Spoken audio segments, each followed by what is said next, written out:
Namaste, it's Sahara Rose, and welcome back to the Highest Self podcast, a place where we discuss what makes you your soul's highest evolvement. This episode is brought to you by Silver Fern Probiotic. It is so important that we have healthy gut bacteria because our serotonin, the happy neurotransmitter, originates from our gastrointestinal tract. So when there are imbalances in the gut, that can lead to brain fog, depression, mood swings, and even anxiety. Silver Fern Probiotic helps restore the growth of good microbes in your flora so you are able to fight off anxiety and depression as well as IBS, Crohn's, colitis, and candida. You can head over to silverfernbrand.com and use the code Sahara for 15% off your order. And my favorite part of Silver Fern is it's able to withstand the harsh climate of your gut, which is hot and acidic, unlike other very sensitive, only refrigerated probiotics, which are not able to withstand that temperature in there. So listen to episode 110. I interview the founder, Charity Light, and she really educates us on digestive health. And check out silverfernbrand.com with coupon code Sahara. Have you ever tried golden milk? Golden milk is a delicious mix of turmeric and healing spices that is so nourishing for your body, great for your brain, anti-inflammatory, and burns stubborn belly fat. Well, I have a special gift for you. You can try my favorite golden milk tonic. It is called Golden Glow, golden with a Y, and they are clean, all organic, vegan, free of refined sugar, fillers, solving agents, or preservatives.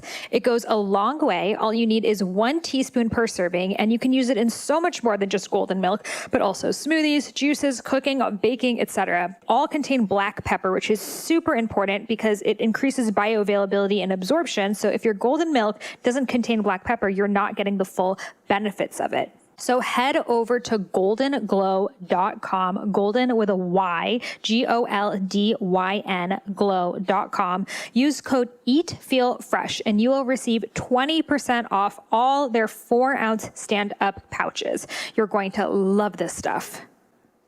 Also, I'd like to make my book tour announcement. I will be coming to several different cities, not just to share my book, but to have a Bollywood dance party and hug each other and talk all about the doshas and relationships and business and self-care and everything in between. My book launch events are so much more than me just talking about the book, but it's really a way to create community and to have a lot of fun. So come join me October 12th in LA, October 17th in New York, November 30th in Miami, and I'm going to be going to San Diego sometime in between then. Head over to my website, eatfeelfresh.com/book. I'm going to be adding some more cities, so head over there so you can stay tuned, and I'm so excited to meet you in person.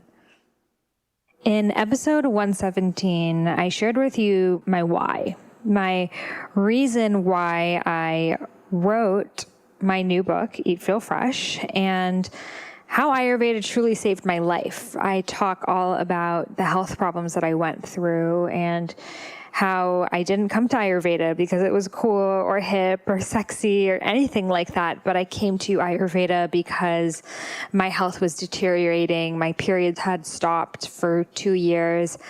Really bad digestive issues, anxiety, insomnia, fainting, so many health problems. So listen to 117 if you want to know more about that and why I decided to make it plant-based, why I felt that Ayurveda needed an upgrade, a 2018 scope, because the world has shifted so much. And, you know, in ancient India, cows were considered holy. They still are considered holy, but they were treated so much differently. And that's not just in India, that's all around the world. And now we have factory farming, we have GMOs, we have antibiotics, chemtrails, so many things that we are dealing with on a pollutant level that they didn't have to deal with 100 years ago, let alone 5,000 years ago. So why Ayurveda needs to shift for today's people, become more alkaline, become more modern, include more of the leafy greens, include more of the superfoods. Just because the food wasn't grown in ancient India doesn't make it not healthy. And really seeing Ayurveda as this living and breathing science that it is, that is always changing, that is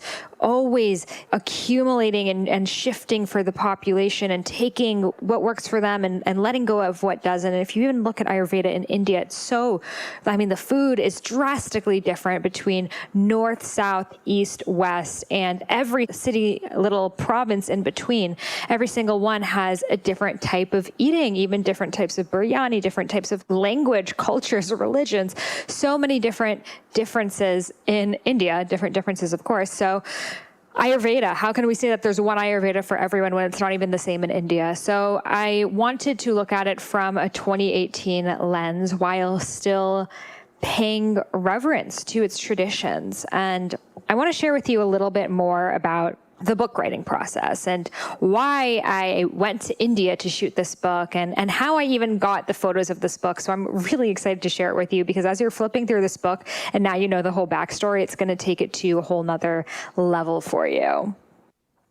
So I actually began writing Eat, Feel, Fresh long before I wrote Idiot's Guide to Ayurveda. So before I wrote Idiot's Guide to Ayurveda, I was in India trying to figure out this whole Ayurveda thing and to make it modern. And I started to play around in the kitchen and, replace rice with some quinoa or maybe even cauliflower rice and ghee with sesame oil. And I was making everything more modern, more plant-based.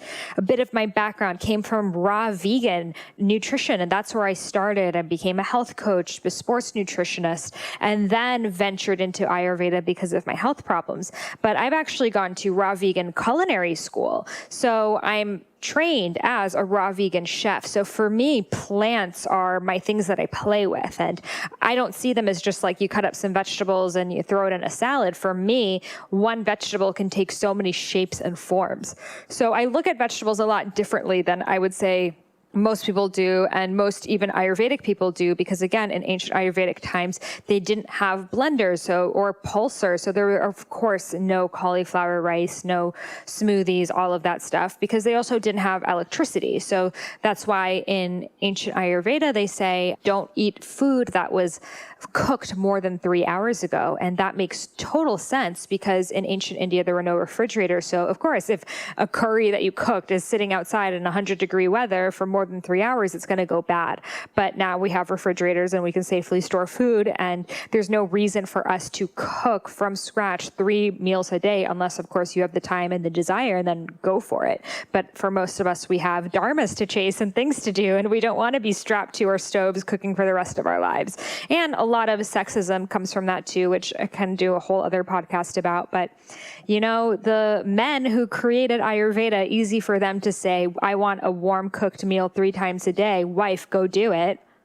Pretty sexist. And there is still a lot of patriarchy in India, which can come into the Vedas. And this could be a great podcast conversation to have, but the patriarchy that still exists in that. When I was living with Ayurvedic doctors in India, I remember they were talking about looking for a wife for their relative, their little nephew.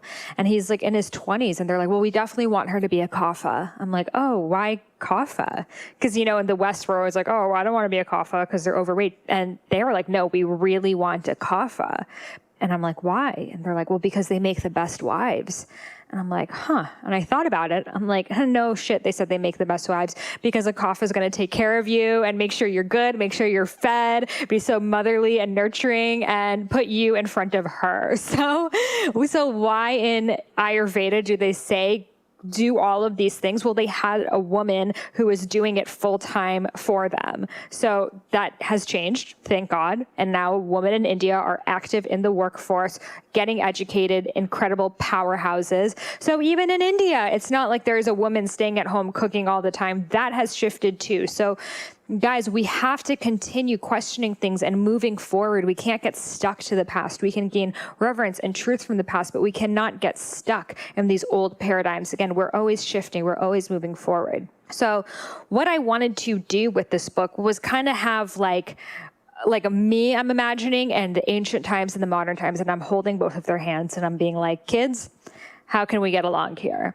And I brought the two together. So I remember when I first got the deal for this specific book, again, this is after I wrote Idiot's Guide to Ayurveda, but it was before it came out. And I had decided my next book would be the cookbook with the recipes that saved my life, the recipes that I had been making for so many years. Some of the ones that I was going to put in Eat Right for Your Mind Body Type, which is the book that I wrote before, Idiot's Guide to Ayurveda, which is now my 12-week program. And also you get the first half if you leave a review for this podcast and email it to me at sahara@eatfeelfresh.com. So I knew I wanted to do the cookbook next. And I just took a walk, because walks are where I get all of my creative downloads. And I just said, what do you want this cover to look like? You, as in the universe, Holy Spirit, Pachamama, whoever it is answering us. And I got the vision of me in front of a blue house, holding a basket of fruits with a white off-the-shoulder dress. And I was like, okay, thanks, guys. How are we going to make that one happen? And I realized instantly there is a blue city in India. I had never gone there. It's called Jodhpur. And I had always wanted to go because, if you haven't noticed, my favorite color is blue and everything I do is blue. Blue is also related to the throat chakra. And that is the chakra that in my life has been really the one that I've been working through, finding my voice, speaking my voice, sharing it, sharing my story, not being afraid of it. So I knew I had to go to the blue city of Jodhpur. Okay. So I told the publishers, I'm like, I have a great idea. The cover's going to be shot in India. They're like, yeah, we're not going to send you out to India. You're free to go to India, but that's not part of our book's budget. I'm like, okay, okay, this is a little different than I expected. So I was sitting and kind of trying to understand, should I go to India right now? I mean, the book is going to be due in 2 months, so I'm going to have to go to India like in a few weeks and somehow find photographers to go to this blue city that I've never been to take a picture in front of this blue house that I don't even know exists. And somehow it's going to look amazing. And I'm going to get all these incredible pictures of people cooking in the ancient Ayurvedic ways, but I don't really know where they are. I hope that they still exist. I'm just going to book a flight and try to see if this happens. So I did. Total trust and surrender moment. And I remember I was so nervous because, I was going by myself to India to somehow shoot photos. And I remember going online trying to look for photographers. And I don't know if you have seen like kind of the Indian style. It's a little bit different than the US. It's very curated. It's very Bollywood. So I'm like looking, so there aren't many like freelance photographers, at least that I was finding online. So I would just look up all these wedding photographers, like Indian wedding photographers. And it was some of the corniest shit I've ever seen. Like these, like the couple and the girl has so much makeup on and they're like, la, la, la. And I mean, okay, I'm like half Indian, so I shouldn't be making fun, but I was not trying to do Indian wedding photography in this book. I was trying to go for raw, National Geographic, like these moments in time that you're not even sure, like, is that from 5,000 years ago or is that still happening now? But like somehow I'm miraculously in the photos. Like that's what I wanted. I wanted you to flip through the book because let's be real, people don't read books. For all of you who've actually read Idiot's Guide to Ayurveda, like you are my hero. Thank you. My own parents and fiance and brother have not read the book, so thank you. But I wanted people to flip through the book and feel like they were on a journey to India. And not the India you see in Slumdog Millionaire, not the India with party and chaos and all these reds and oranges and like the India that the media shows. But I wanted to show my India. My India that is bright, it is blue, it is playful, it is colorful, just like the plants that we're eating. It's a fresh version of India and a fresh version of Ayurveda. And I knew that I was going to go to this blue city and I was going to somehow find the photographers, but I was not having an easy time with these Bollywood wedding photographers. And at the same time, I had no budget, guys. I'm all out of pocket. And, when you write a book, you get an advance. It's not very much. And that was really the income I had coming in at that point. So I was like, I don't even know where I'm going to get money to go to India for like a month and shoot all these photos and get all this content. So I decided to go on Instagram like we all just do when we have questions in life, right? The holy mecca of answers. But this time it actually gave me some great answers. So I got creative. I'm like, okay, Hashtag India photographer. No, okay. Hashtag India photo. Okay, these are cool. And then I started to follow all of these photography accounts from India that were shouting out different photographers. And then I would start following all those photographers, and then I would basically message them and be like, hey, want to like meet up and take photos for my book? And they're like, what magazine do you work for? I'm like, no, it's just going to be me for my book that you haven't seen. So you can imagine, like, a lot of the big time photographers just didn't respond, or, you know, gave me these enormous like numbers that I obviously couldn't pay for. So I knew I had to get even more creative. So I'm like, I'm going to go for the young photographers, like the 18-year-olds, like the ones who even have 18 years old on their bios, because they're going to be young and adventurous, and they're going to be up for going to the places that I want to go. And they'll be starting out just like I'm starting out. This is my first book that's like me on the cover. And, you know, why not work with some other cool young people, though they are 10 years younger than me, but I'm with it. You know, I never think age should hold anyone back.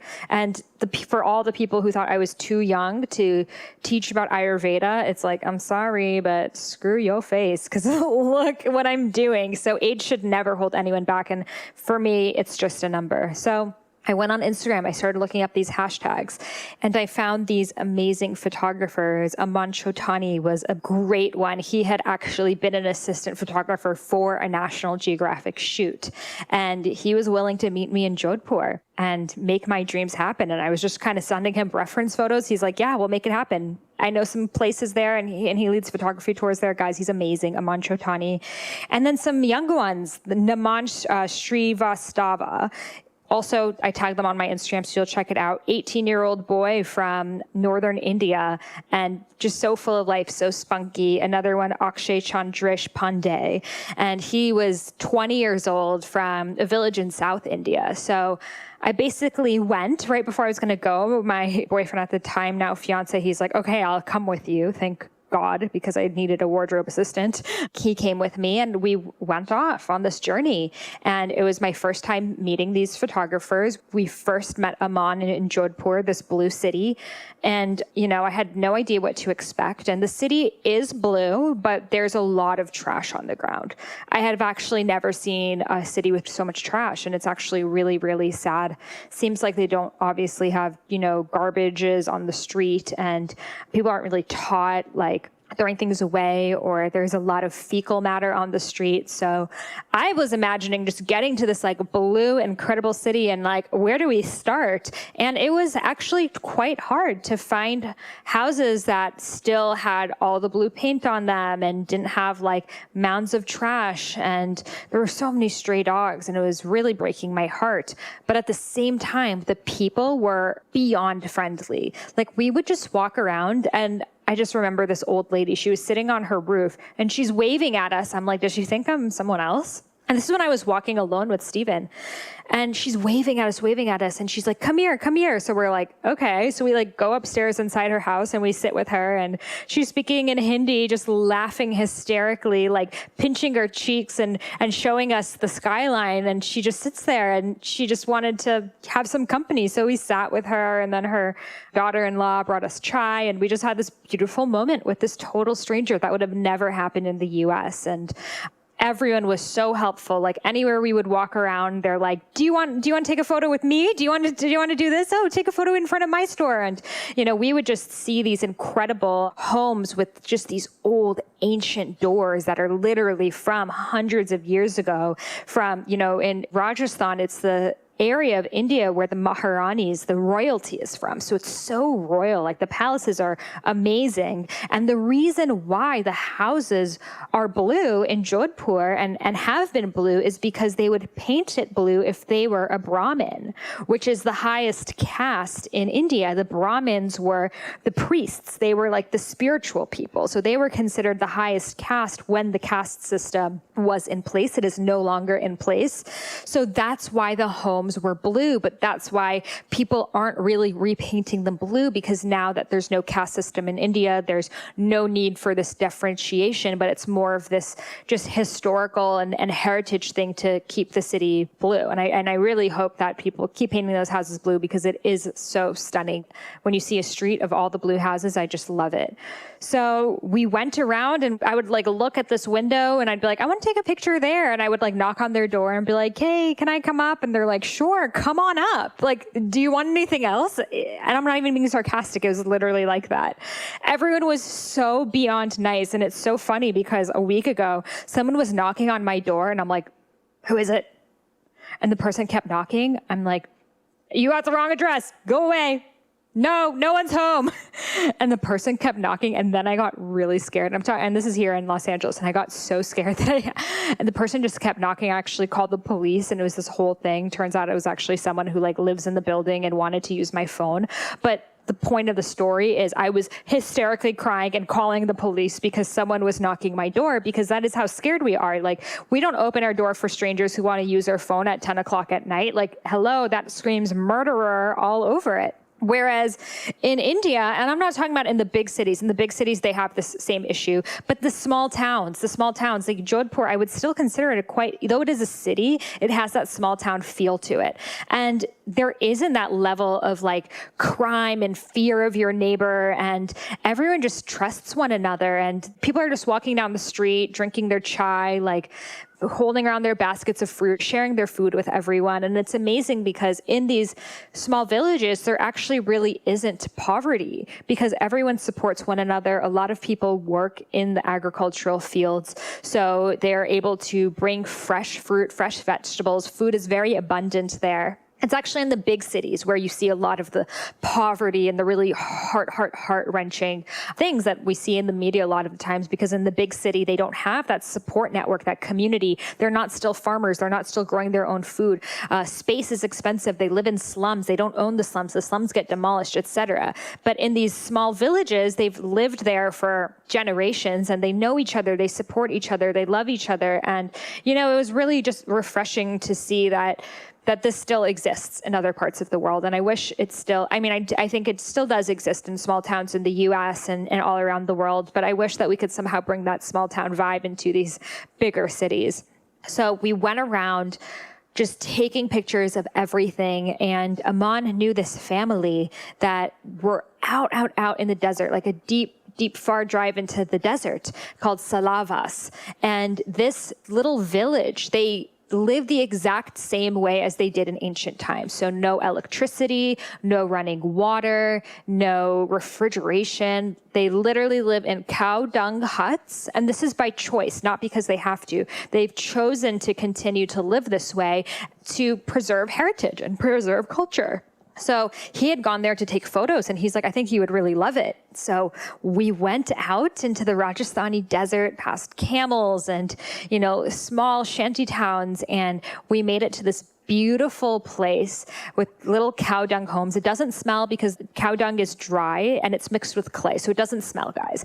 And we went, and you're going to see the photos of it in the book. I'm sitting on the ground learning how to make naan, which is their traditional bread, chai, which we all know what chai is, and cutting vegetables with them, like over a fire on the ground, like exactly the way that my ancestors used to cook and created Ayurveda 5,000 years ago. And to be able to relive that was just so meaningful for me, because it's not every day that you get to live exactly the way that your ancestors did. And, obviously a big part of my soul contract was to revisit that life that I had, being one of the people who wrote about Ayurveda thousands of years ago. And, what I believe and what other healers have seen is that when I was one of the original founders writing the Shraka Samhita, the ancient Ayurvedic text, but I had a split apart from them. And in that split, I did not like how Ayurveda was becoming quite religious and quite patriarchal. And I wanted it to be more modern and free and liberating. And I didn't want to stick to these steadfast rules. I wanted it to be like for the people. And I had to split apart from the other Babas that were writing these Ayurvedic texts. And at that life, I said, you know what? One day I'm going to come back and I'm going to bring Ayurveda for the people. I'm going to open it up for everyone. There's going to be no religion and no patriarchy in here. And I'm going to let people decide how they want to incorporate Ayurveda in their lives. And this is actually why I came back in this lifetime to do that. And I did fulfill that. And I could deeply feel when I was in India this time, whenever I'm in India, and I've been to India, at least 30 times at this point.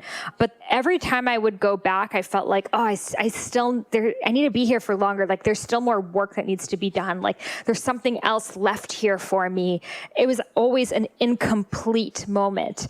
And this time when I left after shooting this book, I could really feel almost this weight being lifted off my shoulder. Like, okay, your work here is done. And not that obviously I'm never going to go back to India. I'm going to go back again this year, but this like a level of almost like responsibility I had to bring this side of Ayurveda in India to the modern population, that weight had been lifted off my shoulders. It's like, you don't know how scared I was the day before that photo shoot, because I, first of all, did not have any idea how the photos would go. I did not know where we were going to take those photos.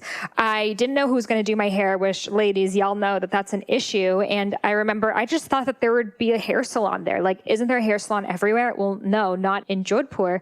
There was one that was only for weddings. And oh my God, if you just went on their website and you saw the hair they do, I was like, no, I can't look like that. It's like a quinceañera Bollywood bride. So I'm like, oh my God, like freaking out. And I remember I found this, like, there was this 11-year-old boy who came over and he did my mendi, my henna. He actually did a great job. We literally found him on the street. And then these two boys came over. They were like 15 and they said they were going to be the ones doing my hair. I was like, okay, like I want curls. And I had told the person to tell them to bring a curling iron and they came with a hair straightener. I'm like, and it's the morning of my book launch. I'm like, I said curls, like I definitely need loose curls. And they didn't speak any English. They're like, straightener. So I'm there that morning showing them YouTube videos of how to curl hair with a hair straightener. And they're like kind of trying to get it not. And then I'm trying to do it myself. And I'm really bad at doing hair. And I have really long hair. Like their little like Barbie hair straightener was not going to be able to curl this hair. And I was so just stressed out. Like, oh my God, this is the cover of my book and my entire book. And I don't even know what I'm going to do right now, but I just had to trust and surrender that this Barbie hair straightener is somehow going to create luxurious, voluminous curls in my hair. And after like 3 hours of showing them YouTube videos as a team, we figured it out and my hair does not look half bad in the book. And it was just, again, another moment of trust and surrender. In India, you don't know what's going to happen. Like literally anything you plan, just know that that plan's not going to happen. So there's no point in having a plan. All you can do is go with the flow. That's it. And I did. And do you know what's so crazy, guys? So when I was on that walk, way before I wrote the book, when I had the vision of seeing myself on the cover of the book in front of the blue house, wearing the white off-the-shoulder dress, holding the basket of fruits, well, Aman, the photographer, was like, I feel like I know a really good house that we should go to take your cover shot. And I'm like, okay. And I was looking around. A lot of the houses had like graffiti on it and stuff. I'm like, oh, none of these. And he took me through a gate that inside of the gate had another home. And it was literally the home that I saw in my vision. To the T. It even had this dangling like plant with these long viney leaves that was dripping down right in front of the doorway. So crazy. I'm looking at this cover right now. It still trips me out. It is the exact house that I saw in my vision. And I'm like, how did you find this place? And guess what? So the old man who comes out, he was in his 80s, I'd say. He had lived there by himself since his wife had passed away like 30 years ago.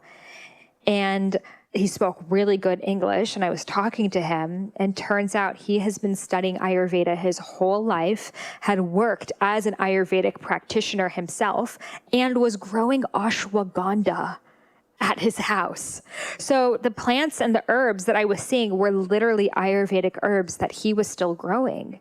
And in India, Ayurveda is not something that they're as commonly practicing. It is a dying art that is now reviving again. So it's not like everyone is an Ayurvedic doctor in India. Most people are very into the Western medical doctor world. So to think that the vision I had was literally the home of an Ayurvedic doctor in Jodhpur is so, so, so astonishing.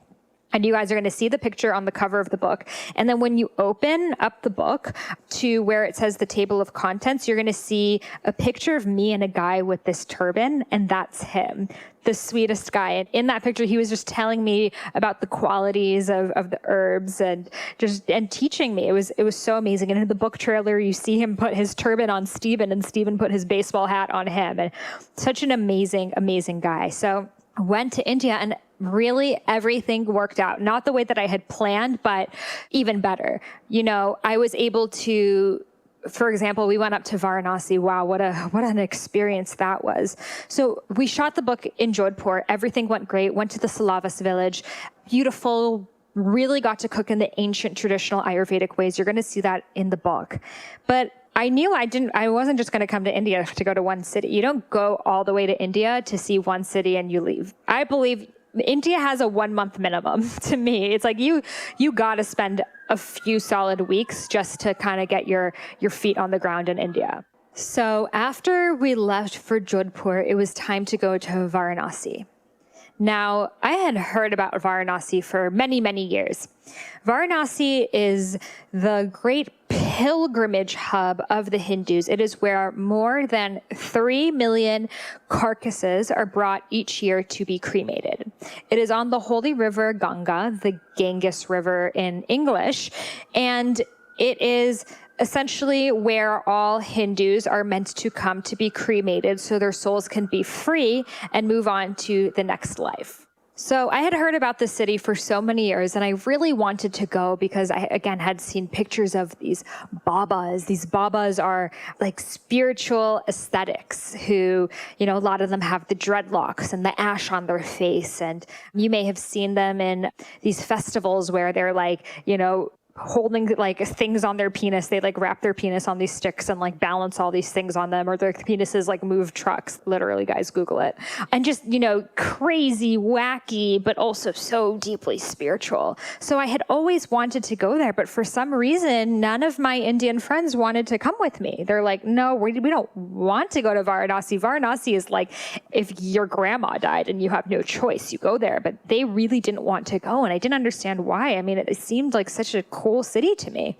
So finally I had a chance, and Steven's into all the dark stuff because he's a Scorpio. So he was like, oh yeah, dead carcasses. That sounds awesome. I'm like, okay, of course, he's Scorpio.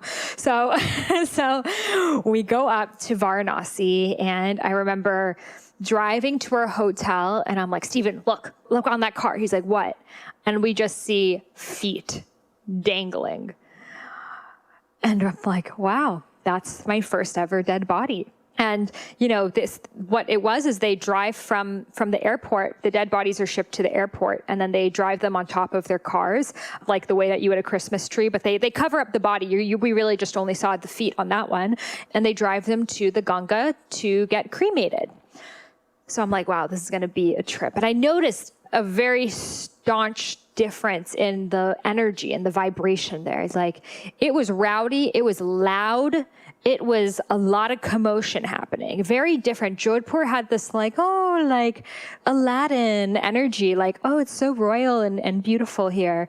But Varanasi, no, I could already sense the difference, but I kept an open mind. So we go down that next morning at like 3 a.m. because we wanted to be there for the sunrise, because every sunrise they have a spiritual ceremony called an arti. And an arti is where they sing mantras and hymns and they pray to the holy river Ganga. And it's a very, very beautiful ceremony that I really recommend everyone at least checks out on YouTube if you don't go up to Varanasi yourself and see it. But it's with the fire, the Agni, and it's a very stunning ceremony that is done. So we went there that morning, and I'm going to put all this up on YouTube, guys, because I had Naman with me and his friend who was taking video, my little 18-year-old squad, and we wanted to watch the cremations. So we went, and the cremations had not started yet. And I saw this, he was actually really cute. He was this cute old man who looked almost very like sunken in. And I'm just like looking at him, and he's like sweeping by the cremation things. And I see this big building, like a 9-story building, but the building is totally empty. So we're just like kind of walking around there, and I'm seeing the babas, some of the people with the ash. It's human ash that they put on their body. It's their way. Because in Varanasi, death is nothing to be scared of. It is just a circle of life. So they put the human ash on their faces to show like, this is all part of this cycle. There is nothing to fear. And in fact, you are not allowed to cry at a cremation because it is creating bad energy for that soul. Instead, everyone is celebrating and singing and, creating a positive goodbye for the soul to leave so it can leave on a high note, which I think is very beautiful and very inspiring for the ways that we do funerals. So I see this old man, this big building, and then this man starts talking to me. And again, and I'm so lucky I have this on video, I'm going to throw it up on YouTube. And he starts telling me just about the history of Varanasi and what that big, tall building was. And this is not in the book, guys. Don't worry. The book is really happy. But what it was that so many bodies were coming to Varanasi to be cremated, and a lot of them, they didn't have money for a proper cremation because it can cost you a few $100 to a few $1,000s, which is a lot of money in India. And they didn't have money for the cremation, but they still wanted their bodies to go into the Ganga so they could be reincarnated into, their next afterlife. So the bodies were kind of just left there, and ended up being a lot of bodies that were left, and the government didn't know what to do with them because obviously health issues, etc. So they created this electric crematorium. And that's what that was that I was standing next to. Again, not in the book, but it was an electric crematorium where they are able to cremate the bodies for what costs about $10 instead of doing the whole, because normally when they are cremating the body by hand, it is like an 8-hour long burning process. Whereas this, it is like only a few minute long burning process, but the body is still able to turn into ash to be left into the Ganga. So that man that I had seen, that was such a cute little man, he actually was called an untouchable. And untouchables are considered the lowest caste in India. So Brahmins are the highest caste, and untouchables are the lowest caste. And they're even called untouchable because it's believed that if you touch them, that you will too become an untouchable or get a disease from them, which is so, so sad because they're human beings. And most of them work in the crematoriums. Most of them, for his parents and his parents after that, have all been doing cremations their whole life because no one will give them any other job. So a lot of them just live off of whatever that they can find. Like if someone, let's say, had their nose pierced and was cremated and that earring, that nose ring is left in the ash, they'll find that and sell that, or a ring or something like that. So it's heartbreaking. It really is. So I did an interview with both of them. I sat next to them and asked them questions, and it was so amazing to hear how positive that their understanding of death was. They're like, why would anyone be afraid of death? Don't they realize that we're all going to die? Like, this is just one lifetime, one level here, and we're going to come back here so many times, and each time it's going to be more joyous and more fruitful, and really we're just here to find our dharma. That's it. And it was so refreshing to hear this point of view, because obviously in a city of death, you can get really dark about it, but it was anything but that, The only people who have this weird dark fetish about it are actually the Americans, because there's like death tourism there that people want to come to like look at the dead bodies. And, we even had people asking like, do you want to come on the boat with me? I found some like dead body parts washed up down shore, because they were used to like Americans and foreign people wanting to see that. But for the Indians, it's like, no, we don't need to see that. Like, why would we go out of our way? Like, one day my body is dead, one day it will be alive. And so this has turned into talking all about that. So let me know if you guys like hearing about this. But it was such an eye-opening experience for me because, again, I came in with no expectation, and it really opened my mind. I mean, I definitely left a different person, really dropping my fear of death and, seeing this dead body, and without all the fear and emotions that we attach to it, but just seeing it as, our bodies are just temporary vessels, and eventually we're going to shed them and take on a new vessel. a greater vessel. And it was just such a great way to end that book shoot, to really see that, even a book, it's like, it is a crystallization of who you are at that moment, but it is not forever you. You put all this work and all this energy out there, like how you do a baby, and then you craft and you create the book, and then it takes on its own legs, and your soul continues on its own journey. And that is a part of life. We can't hold on to anything in life. Life is always moving, and we have to accept that and be on the right side of that. Because if we hold on to the past, then we're going to remain attached to a disillusion, because we are never who we were yesterday, even 5 minutes ago. We are always evolving, changing, taking new forms. And there's a constant death and birth of us every single day. So it really showed me that in its truest form. And after Varanasi, we went down to Kerala, to South India. And Kerala is known as the epicenter of Ayurveda. It is not where Ayurveda was founded. A lot of people believe that. Ayurveda was actually founded in the Indus River Valley in northern India, where my ancestors were actually from. But Kerala became the safe haven for Ayurveda, because when the British rule took over India, they made Ayurveda illegal. They said that it's barbaric, it doesn't make sense, and Ayurveda had to go underground.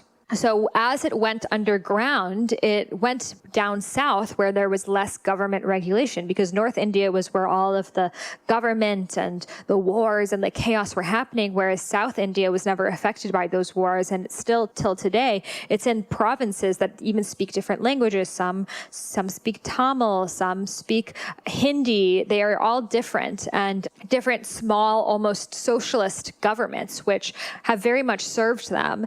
And because of that, Ayurveda could remain safe. So it went down to Kerala, and Kerala became its safe home. And that is the city that, if you're interested in Ayurveda, you must go, because every little corner you turn is an Ayurvedic spa, Ayurvedic store, Ayurvedic spice shop, etc. So it's really cool to go down there. And Ayurveda is not this like weird thing. It's like everywhere you go is Ayurveda stuff. So went down to Kerala, which is just beautiful. If I were to live anywhere in India, it would be Kerala, because it is like the Caribbean of India. Lush palm trees, coconuts everywhere. The word Kerala actually means coconut, because coconuts are so vast there. And we went to this island that is literally exists off of coconuts. So all they do, the women, they open up the coconuts, they use the kind of like brown stringy bits of the coconut, and they create ropes. And then they create baskets and all sorts of things. And they take the shell and they make bowls and spoons. And then with the meat of the coconut, they make different desserts. And then the oil, they press the oil. And we got to see exactly how virgin coconut oil is pressed step by step. I put it on my Instagram story. I'll put it up again. I'll save it on my story highlights so you guys can take a look. It was so cool. So we were literally seeing from the coconut shell how it's distilled, all of the different layers of creating organic coconut oil. So very, very awesome. And just, it was such a great kind of like vacation type experience, because Varanasi was rough. One other part about Varanasi is there are a lot of beggars there. So if that is something that's difficult for you to see, I wouldn't recommend going there, because a lot of tourists come to Varanasi. And the only places in India that you see beggars are where there are tourists, because most Indians don't give money to beggars. And that was the really hard part for me when I first moved to India, to not give money to beggars, because my heart would break every time I would see these kids like knock on my window, and I'm sitting in an air-conditioned car and they're like living on the street, and I couldn't not. And they would always say, don't look at them, don't look at them. I'm like, how can I not look at them? They're humans. They're like humans looking at me.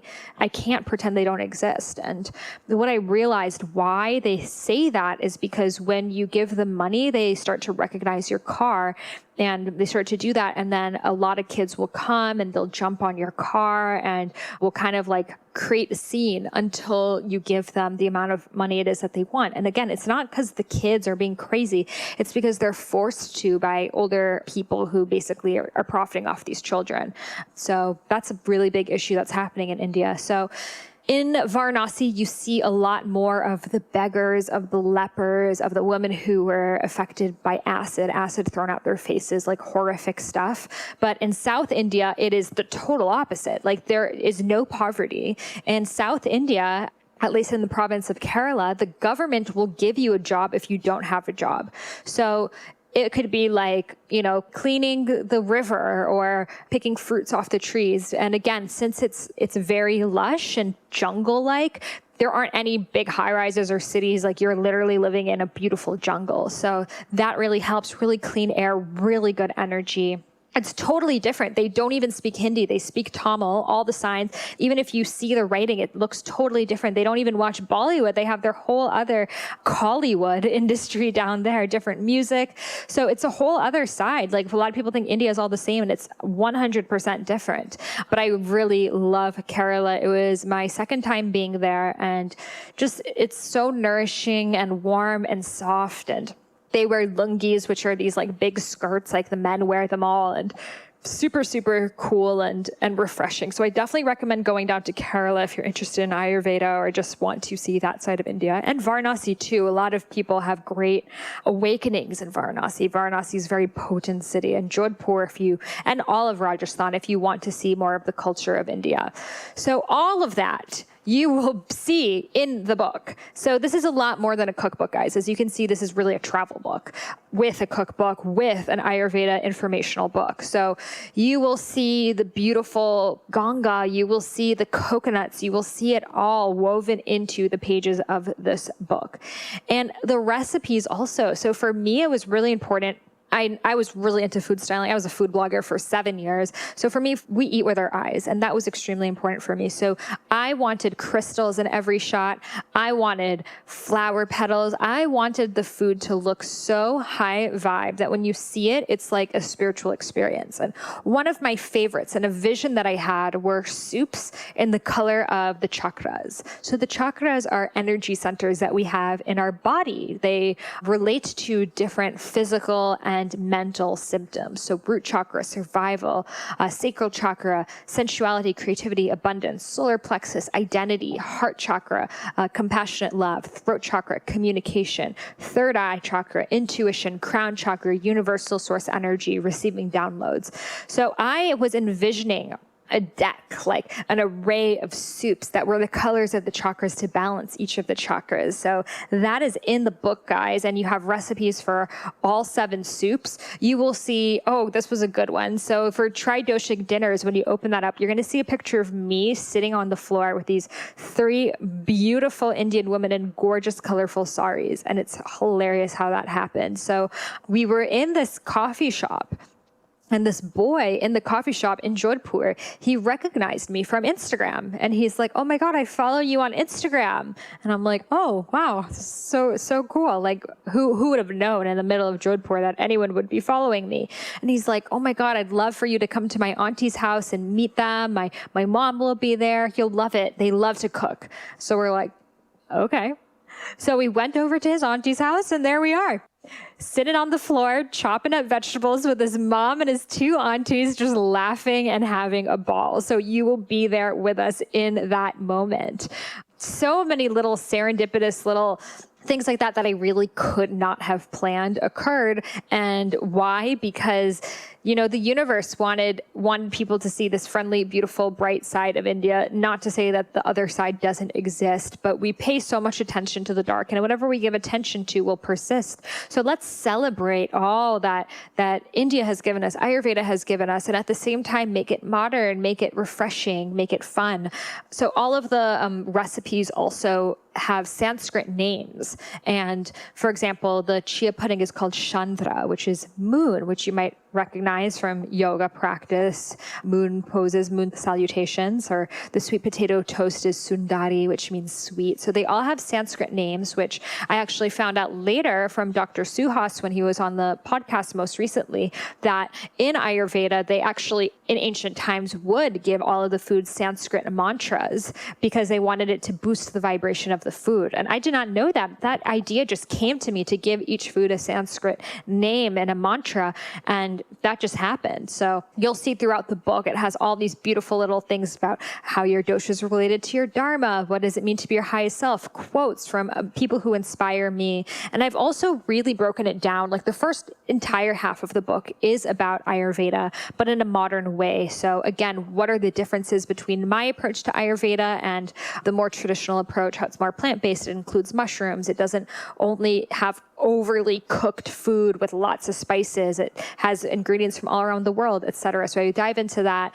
I have a quiz for what dosha are you in the kitchen, which is really fun. It shows you what kind of chef you are. If you're a pitta, vata, or kapha chef, talk about the doshas in the mind and in the body. And again, in my more modern style, which I think really resonates with people who come from, a more modern nutritional background. And I have delicious recipes, especially the potions, so good. Different tonics you can make with different sort of adaptogens like ashwagandha and shatavari, and as well with just ingredients you have in your house, like cumin, coriander, fennel seeds, turmeric, ginger, etc. I have loads of really good desserts because, hello, everyone loves some desserts. And one good thing about Ayurveda, they say you got to eat something sweet every day. So it is mandatory to have dessert. No, I'm kidding. You can just have a sweet potato, but why not have a dessert sometimes, just as a fun treat for yourself? Everything is sugar-free. I use monk fruit throughout the book. The reason why I use monk fruit is because monk fruit is a non-glycemic sweetener, so it has no impact on your blood sugar levels, unlike, for example, honey or maple syrup. Though they are natural sugars, it's still sugar. So it still increases your blood sugar levels, still will cause weight gain and feed candida. And a lot of people have candida. So I use monk fruit, pure liquid monk fruit. The brand I use is called Lakanto. I use their liquid one. I don't use the powdered one because, again, to get something in powdered form, you've added chemicals and you've also added erythritol, which is a sugar alcohol, which causes digestive issues. So don't use erythritol or sugar alcohols. Pure monk fruit. It's literally in liquid form. The one I get is Lakanto, Lakanto. I have a code, I think it's 20% off. It's Sahara. So lakanto.com, use code Sahara. Just get the little liquid one. It's like $8. And I think one bottle will last you at least a year. Like 2 drops are the equivalent to like a teaspoon of regular sugar. So it's very strong. And it doesn't have the same side effects of stevia. Now we are seeing that stevia can be related to infertility. The stevia plant was used as a contraceptive in Latin America for many years. I mean, still in villages, it is used for that. So not saying that you can't get pregnant and have stevia, you totally can, but it is known to be something used as a contraceptive. So if you are having hormonal issues, period issues, maybe you're thinking about getting pregnant, I would say just get off of it. And some say it can be related to brain fog, etc. Again, I think that you can do a little bit of stevia if that works for you, but I would rather just do something that doesn't have any type of side effect, especially for me. Again, I didn't have my period for 2 years, so now that I have it back, I'm really adamant about hormonal health, and I don't want anything that could potentially mess with my hormones. So I use monk fruit for that reason, but you could use stevia if for whatever reason you don't want to use monk fruit, but I do think you should give it a try. Stevia also has that really bitter aftertaste that a lot of people don't like, and monk fruit has no bitter aftertaste, none at all. So it's a cool thing to try. Also want to talk about shatavari. So a lot of us know about ashwagandha, and ashwagandha is an adaptogen. An adaptogen are herbs that help heal your body, and they help your body deal with stress in a more efficient way. And they adapt to whatever it is that is going on in your current state. So let's say you have too much stress, they'll reduce stress. Let's say you are too tired, it will bring up your energy. So why they are called adaptogens is they're basically adapting to what you need at this time. So they're going to work on you differently in the morning than they will on you at night. And they're going to work differently on you than your friend. And if you're pregnant, if you're not pregnant. So it's always adapting and changing, which is super, super cool because it's such an intelligent herb. So I love adaptogens so much. It's really hot right now. So a lot of us know about ashwagandha. Ashwagandha in Sanskrit means strength of a stallion. So when you ingest ashwagandha, you are strong like a stallion. And it was actually used as a way for men to, get it up and stay it up. So it was used to increase male vitality and essentially just create more strength, more testosterone in general. Though now we know it works the same way as women, but in Ayurveda, there is an herb specifically for us ladies too. And again, it's not just for ladies, but it is a more yin herb. And that is called shatavari. So shatavari is a more feminine form. Again, different herbs, but shatavari means she with 1,000 husbands. So get that, 1,000 husbands if you have some shatavari. So it is amazing because It helps balance female hormones. I came across it when I was first learning about Ayurveda to help with my menstrual cycle. And it really helped. It calms the nervous system and, of course, helps you deal with all the hubbies coming your way. So both are great. Ashwagandha works in one way, Shatavari works in another. But if you have female hormone levels, you need more yin energy, try some Shatavari. Really good. You could use it in the same way. I have lots of chai inspired stuff. I love like a good cup of hot chai, but a lot of the chai, especially the chai concentrates that you find, have so much sugar. Oh my God. A chai latte in Starbucks has like 28 grams of sugar. Can you imagine that? 28 grams. That's like drinking a Coke. And we're like, oh, I'm just going to have a chai. And that's like drinking a bottle of Coke. So major sugar overload. And it's not even like a maple syrup. It's straight up like cane sugar. Even if it says organic cane juice, cane equals sugar. So we don't want that. So I teach you how to make your own chai, no sugar, with the real herbs, but super easy. Like that was my goal of this book. How can I take everything and make it as easy as possible and as little dishes as possible? Because I have a small apartment and a very small kitchen. So like 2 dishes out literally gives me a panic attack. So I wanted the fewest amount of dishes as possible. Like how can I make everything in one bowl? So a lot of one pot recipes, a lot of things that you can make, leave in your refrigerator. I am all about meal prep. I know, again, ancient Ayurveda says cook every 3 hours, but I don't have a housewife waiting for me to cook every 3 hours. It's up to me. And I'd rather fulfill my dharma and not cook every 3 hours and cook every 2 days or so and have food ready for me in the fridge. So if you're with me, you're with me. And if not, that's cool too. So lots of stuff that you can meal prep, lots of stuff that you can make for your whole family members of different doshas. If you're more vata and your husband's more pitta and your kid's kapha, you don't really know what to do. It's all about tridosha in this book. All about how can we make it work for all 3 doshas. And then I include little things that you can do for each dosha to change it up. Like it's mostly pittas who need to change it. And in the way that they have to change it is to reduce the amount of garlic used, because pittas don't do well with garlic, or excess onion. So I say either reduce the amount of garlic or omit it. One replacement that you can do for garlic is an herb called asafoetida. And asafoetida is used in a lot of Indian food. It has that pungent taste, but it doesn't contain the garlic. And the garlic is going to make you more rajasic, which is like rage and anger and irritability. And it's so interesting because in ancient Ayurvedic times, they said, if you're on a yogic path, you are trying to become enlightened, one with Brahma, you cannot have any rajasic foods, including onion and garlic. So any ashrams, they don't serve onion and garlic in their food. And the reason why is they said garlic alters your subtle vibration. So they meant that in some way it doesn't make you as high vibe. Your vibration decreases and it turns rajasic, angry, too furious, too fast. Well, I looked into this. I'm like, well, like, does anyone else know? I'm like Googling and scientific research, garlic vibration. And I'm like trying to find something. And then guess what I found? I found that when you ingest garlic, it actually triggers spasms in your esophagus. And those spasms will feel, if you're very, very tapped into your body, will feel like vibration. So when the ancient rishis who wrote Ayurveda were saying garlic triggers a shift in your vibration, they were actually so sensitive to food that they were feeling the vibration in their esophagus. So it is entirely true. Now, again, I'm not saying don't ever have garlic again. But if you are pitta imbalanced, which means you're already really hot and fiery and have more rajas, more of the rage, then you don't want to increase that with more garlic. And if you're on a yogic path, you are trying to become a true yogi, one with Brahma, a spiritual aesthetic, then also it will trigger a decrease in your vibration. Again, most of us are not here to be yogis. And when I say a yogi, I'm not talking about like awesome pictures on Instagram, hashtag sponsored by Aloe Yoga.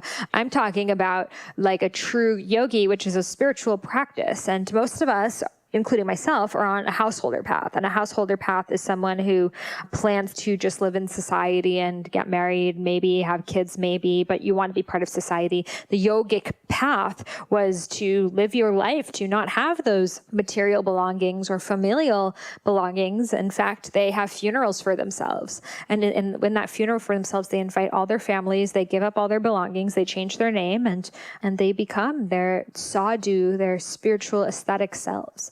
So again, not for everyone, but I think it's something interesting to know. Just because a lot of people, they notice a lot of people are having garlic. Like I know if you have the autoimmune protocol, you're not supposed to have garlic, and a lot of people are having garlic issues. So I think it's interesting to have the conversation of, well, why weren't garlics a part of Ayurveda? And just to talk about that, for example, I don't eat garlic personally. I used to.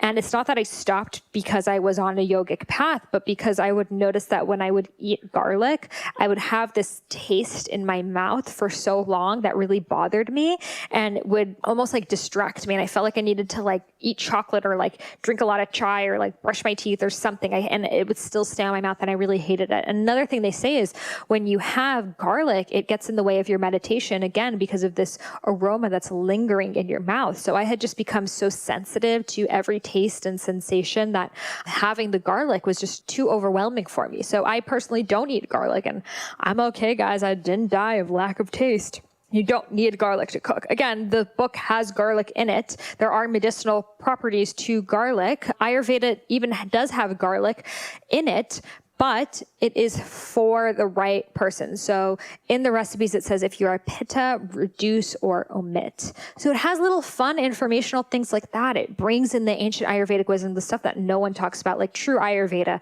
Ayurveda is not just the doshas, guys. It's not. The doshas are just one small part. It is the 6 tastes. That is a crucial part of Ayurveda that people don't talk about. I'm going to do another podcast about that. But the 6 tastes are like even more important than the dosha. Sometimes we get so obsessed. Well, what's my dosha? What am I supposed to eat for only my dosha? And that's such a like Western way of looking at like, please hand me a piece of paper and tell me what to eat. And that's not how it goes in Ayurveda. In Ayurveda, it says, know about your dosha and know about the dosha of the season and the time of the day. But this is only a guideline. This is only a place to begin, but it's still going to be different for each person. And Ayurveda is the practice of really knowing yourself and really tapping into your own subtle energy. And it starts with knowing your dosha, but then Ayurveda gives you the reins and then you're in control. So again, I didn't want to break this up like the traditional Ayurvedic cookbooks that are like, these are the Vata only recipes, Pitta only recipes, Kapha only recipes, because we're all a combination of all 3. When I lived with doctors in ancient India, we all ate the same meal, regardless of your dosha. Everyone shared a meal together. And I was so confused at the beginning. I'm like, wait, but aren't you all going to eat your own meals? And it's not like that at all. They just take out the foods that will imbalance a certain dosha. So if you have a Vata in the family, you're not going to do a kale salad. You're not going to do excess raw foods. That's going to imbalance a Vata. If you have a Pitta in the family, you're not going to do something with hot sauce or too much spices or too much of the garlic or tomatoes. It's going to imbalance the Pitta in your family. If you have a Kapha in your family, you're not going to do mac and cheese. You don't want to do too much carbs, too much dairy. It's going to imbalance the Kapha. So you take out the foods that will imbalance a certain dosha. You bring in the 6 tastes, which are in the book. I'll talk about them more: sweet, sour, salty, bitter, pungent, and astringent, which will make something tridoshic. And then you can do further customizations to balance whatever dosha is out of balance for you. So again, when we talk about doshas and balancing doshas, you're balancing the dosha that is currently in excess, too much. So if you have too much Vata, bloating, gas, constipation, you want to balance the Vata. If you have too much Pitta, acidity, heartburn, irritation, you want to decrease that. Too much Kapha, weight gain, lethargy, etc., you want to decrease that.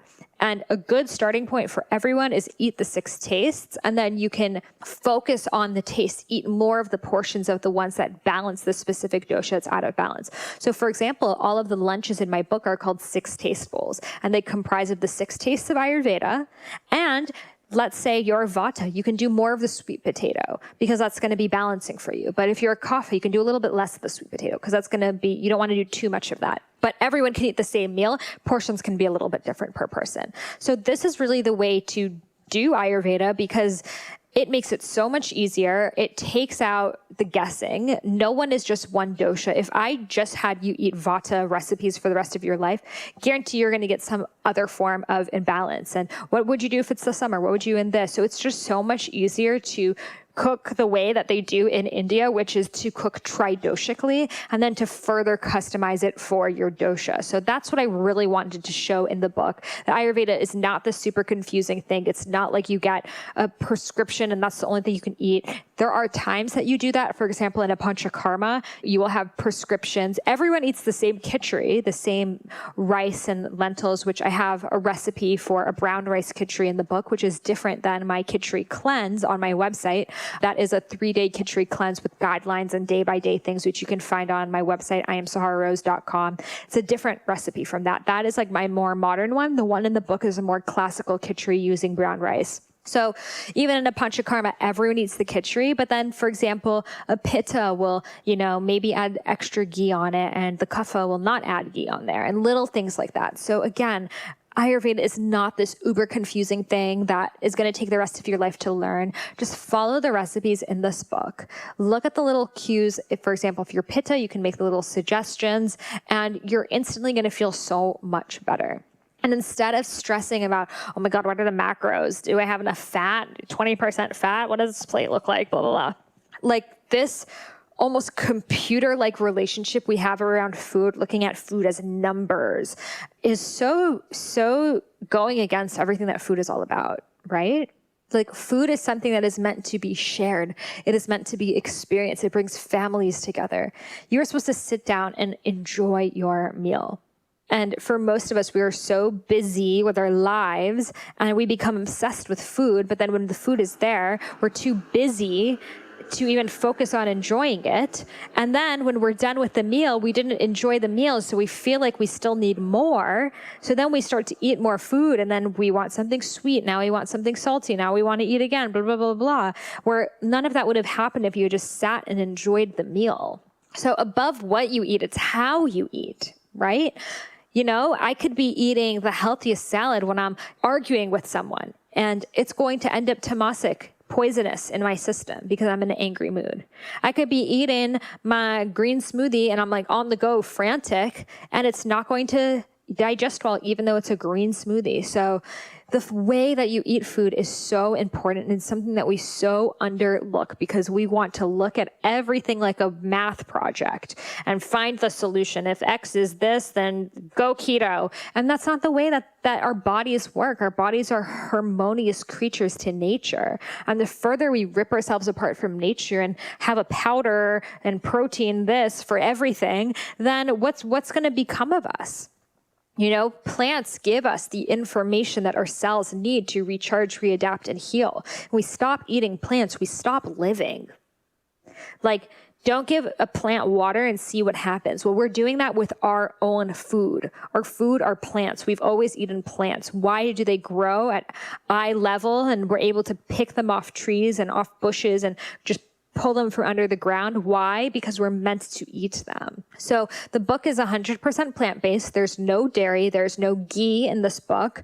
Again, I think that you can have ghee. If you want to have ghee, go for it. It's not been part of my journey. I believe that we take on the energy of everything that we eat, and the way that cows and animals are treated today is so very different than the way that they were treated in ancient Ayurvedic times.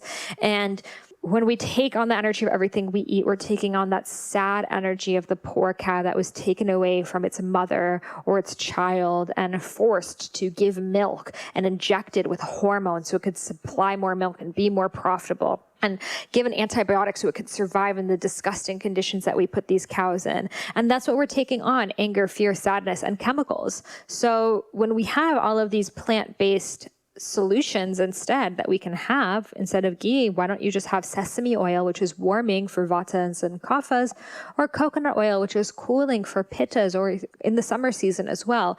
We can have avocados, we can have tahini, we can have so many amazing plant-based fats that the earth provides us with that we don't need ghee anymore. It totally made sense at the time because that was the source of fat that was the most readily available for them. It is also a major religious thing. Cows are revered in India. Shiva was a cow herder.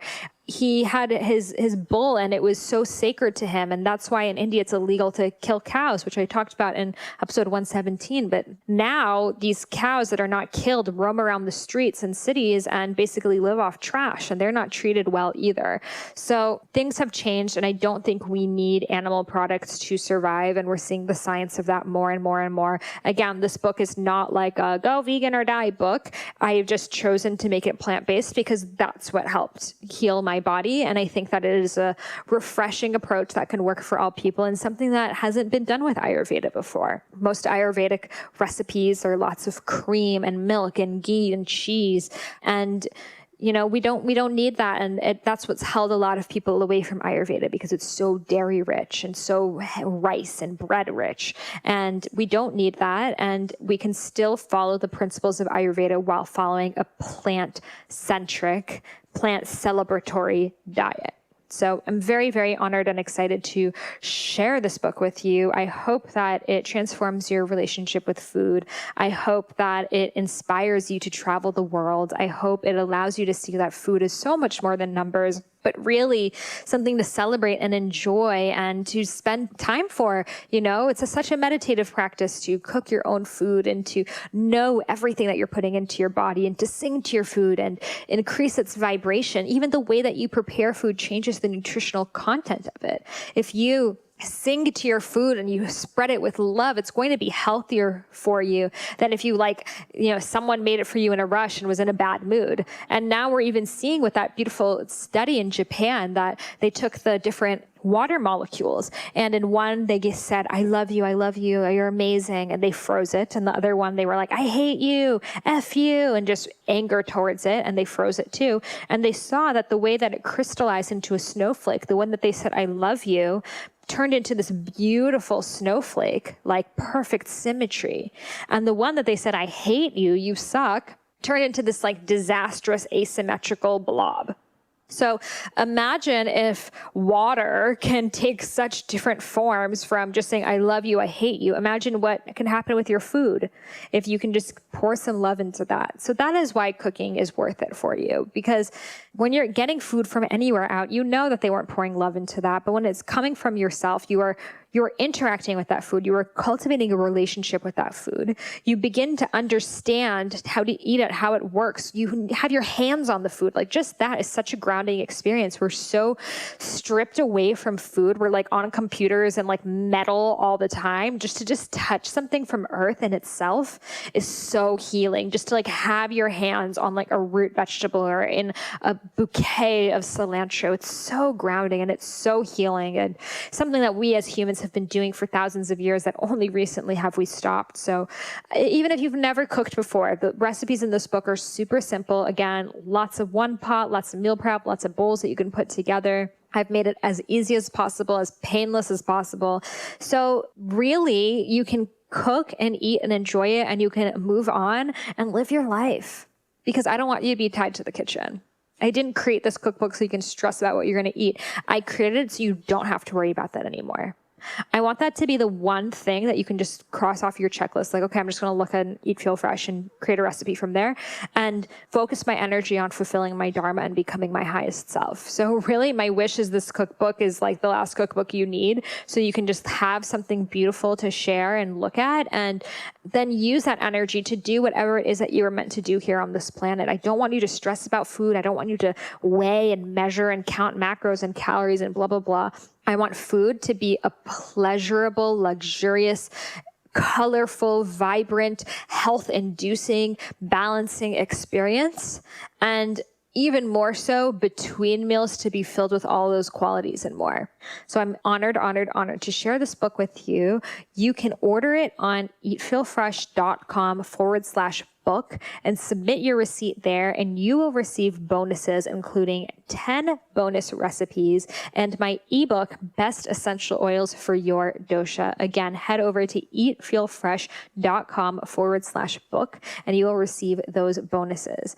And as a special book launch giveaway I have going on right now, one winner who leaves a review for my book on Amazon. So when you buy the book on Amazon, leave a review for the book. book and email it over to me at sahara@eatfeelfresh.com. Just take a screenshot of your review and email it over to me.